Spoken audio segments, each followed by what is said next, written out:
The Ministry of Education is expected to meet with the Overseas Examination Council to discuss the discontinuance or suspension policy of CXC subjects. Speaking at Wednesday's post-cabinet press briefing, Education Minister Favour Williams said the meeting will take place on Tuesday, June 4 at 10 a.m.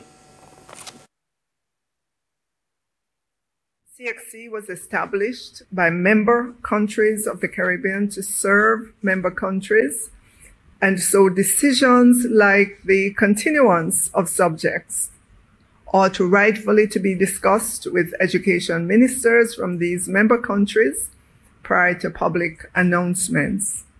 Having registered the concerns of our principals and other concerned Jamaicans, in no uncertain terms, we will be meeting with CXC along with other regional education ministers. Mrs. Williams says the group will also be taking the matter further. I'd like to note as well that across the Caribbean, other colleague education ministers are very concerned about this discontinuance decision.